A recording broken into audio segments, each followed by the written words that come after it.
have never made any parenting mistakes.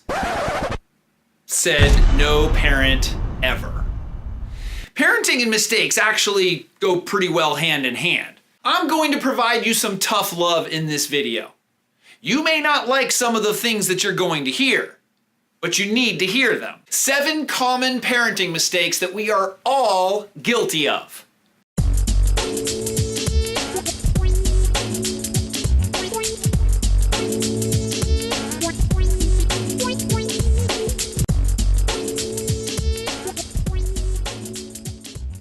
Hey guys, I'm Jason Kreidman and welcome to another episode of Dad University.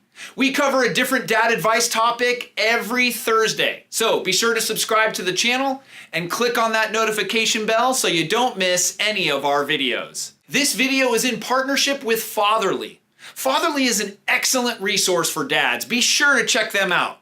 We'll put a link to Fatherly in the description below. Again, I warned you in the intro. We all make parenting mistakes. But if you don't want to contribute to the messing up of your child, then stop making these mistakes. Number 1, telling them you're proud. Save your comments for this one. I'm not going to agree with you. Stop saying, "I'm so proud of you." Instead, say, "You should be proud of yourself." It is 1,000 times more important for a child to think highly of themselves versus you thinking highly of them. You don't want them relying on you or others for praise or for acceptance. They need to feel that from within. And the way that we can start helping them do that is by reaffirming with them that they should be proud of themselves. They did it. Parenting mistake number 2.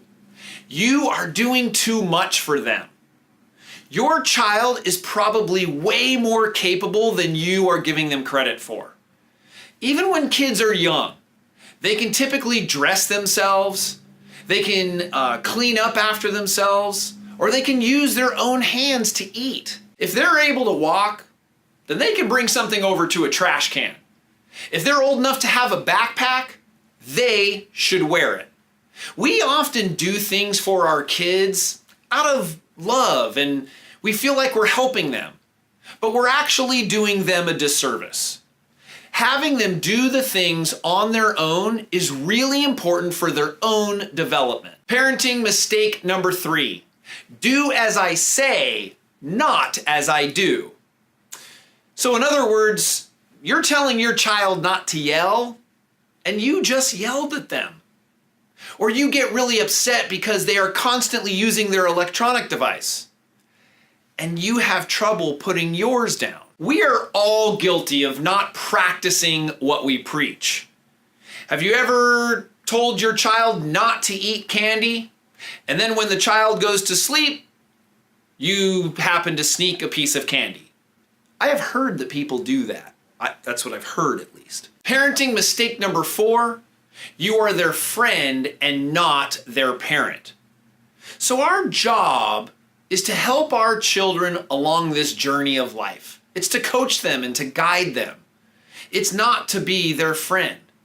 And I see parents that are, afraid to say no to their child, or they're afraid to set up boundaries and rules because they think it'll upset the child. Listen, you can have an amazing relationship with your child and still be a parent.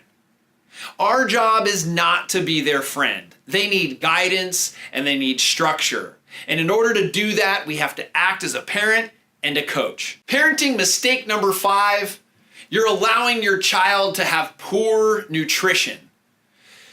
And you're probably doing this because you have bad nutrition as well.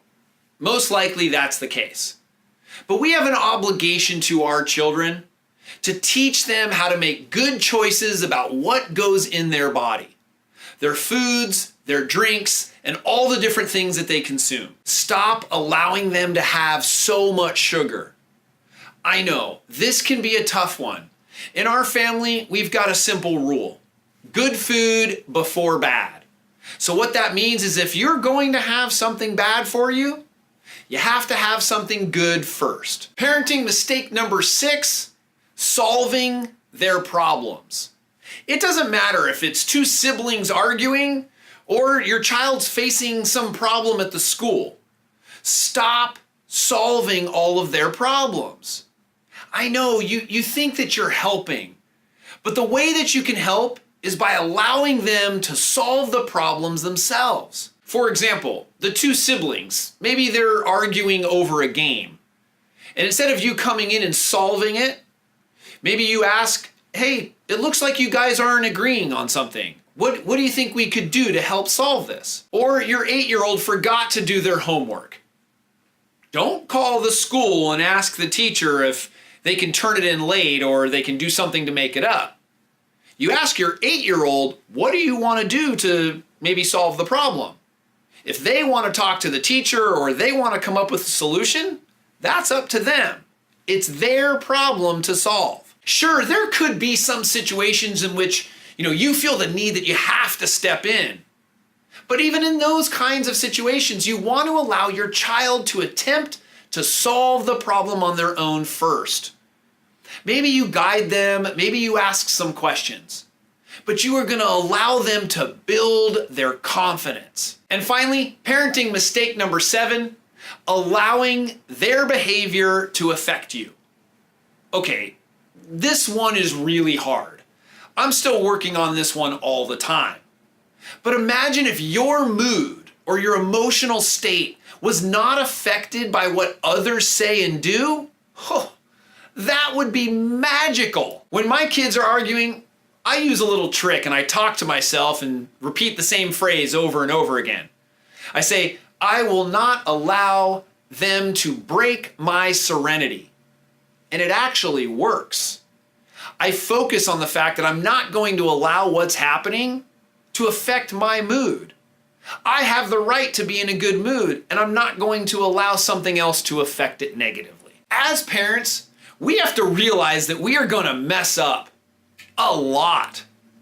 It's important that we cut ourselves some slack, but we got to learn from our mistakes because we love those darn kids. We just don't want to ruin them. Well, I hope you enjoyed this video.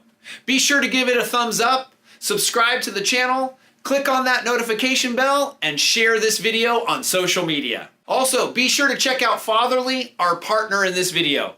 We thank you for watching, and we'll see you next week.